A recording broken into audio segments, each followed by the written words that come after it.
Hello, my name is Mark, and I'm here to talk to you about my ongoing research in deepfake technology, media, and copyright law. For those of you who followed Game of Thrones, you may recognize this picture.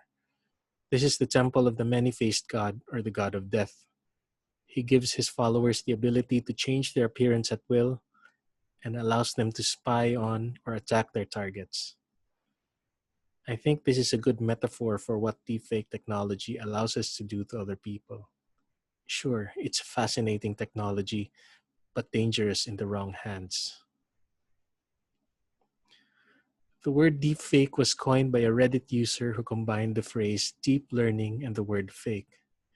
It refers to an AI-powered method for creating fake videos by capturing a person's facial features and movements and superimposing them on a different video. Sometimes it's also used to refer to related technologies like voice duplication and motion capture. It's not easy to explain in words. It's easier to show you. Hello. Today, I'm going to be talking to you about a new technology that's affecting famous people. Remember when Obama called Trump a dipshit? Complete dipshit. Or the time Kim Kardashian rapped? Because I'm always half naked. Or when Arnold Schwarzenegger impersonated himself? Get out of there, there's a bomb in there. Get out! Deepfake? Deepfake? Deepfake. Gotta be kidding. This is a deepfake too. I'm not Adele, but I am an expert in online manipulation. So that was a demonstration of how a well-made deepfake can fool an audience into believing that somebody said or did something they never actually said or did. It's easy to create and even easier to share. What was once an expensive Hollywood tool has now become readily available to the public for free. With little effort and time, anyone can create a deepfake video. The tech is always getting better, which means more opportunities and more problems. For example, I created this video using a mobile app called Reface.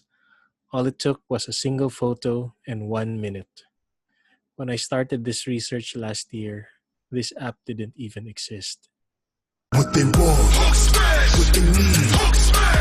I will never lose, I'm a beast. If you want it, come and get it. But what could be used creatively for entertainment and education may also be used to destroy lives, reputations, and careers.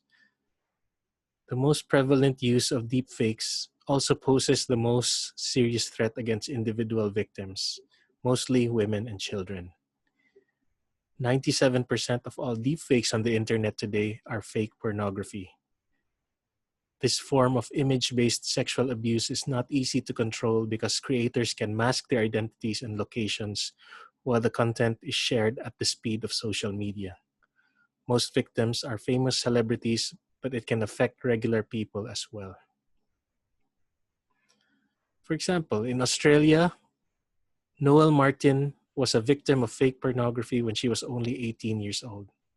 She decided to speak out, and her advocacy helped in introducing changes in Australian law against image-based abuse, popularly known by its misnomer, revenge porn.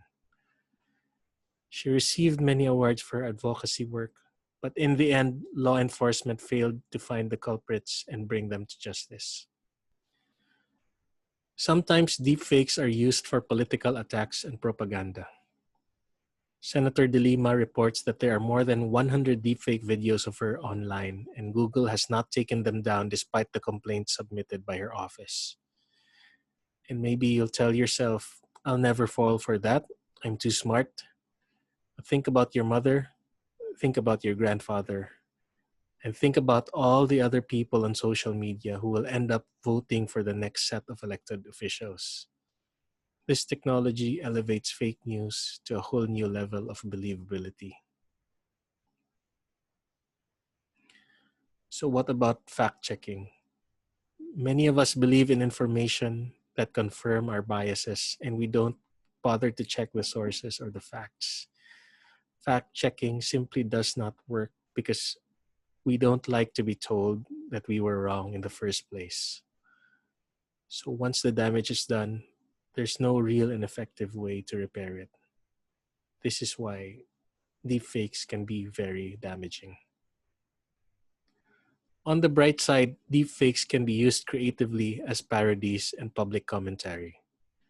During the recent 2020 US presidential election, a team called Represent Us released 2 parody videos.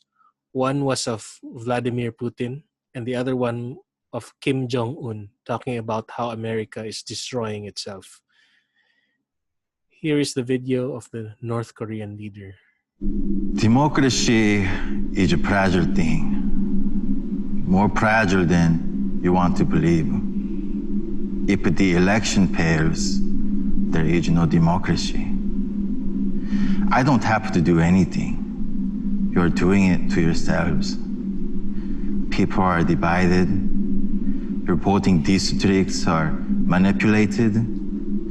Voting locations are closing, so millions can't vote. It's not hard for democracy to collapse. All you have to do is nothing.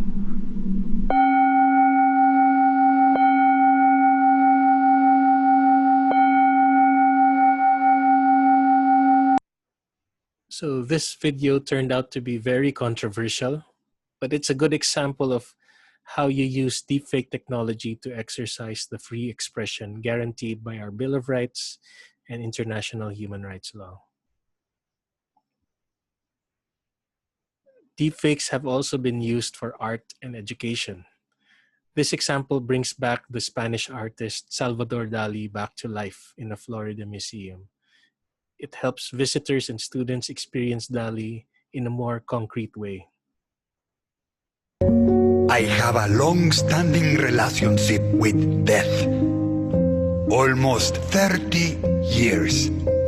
I in life always believe the desire to survive and the fear of death were artistic sentiments. I understand that better now. But there is one thing that makes me different. I do not believe in my death. Do you?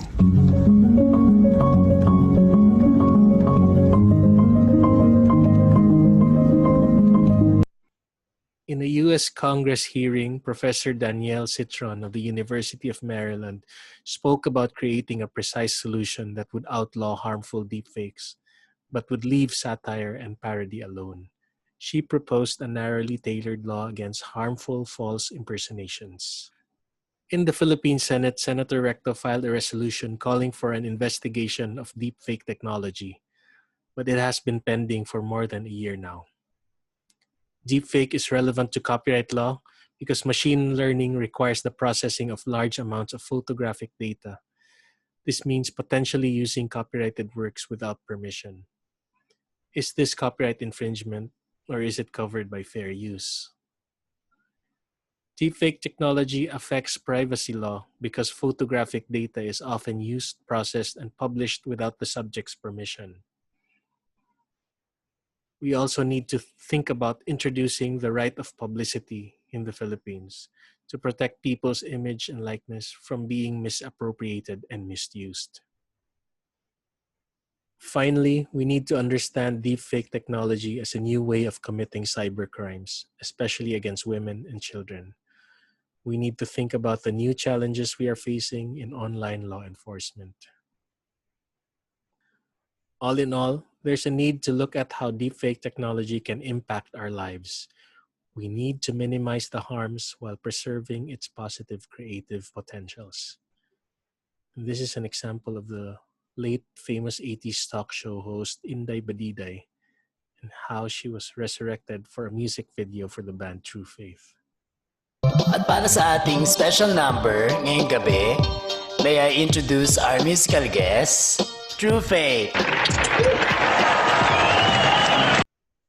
So thank you all for listening. This is a work in progress. I hope to develop this research into a PhD thesis, and I'm open to discussing the matter with all of you further.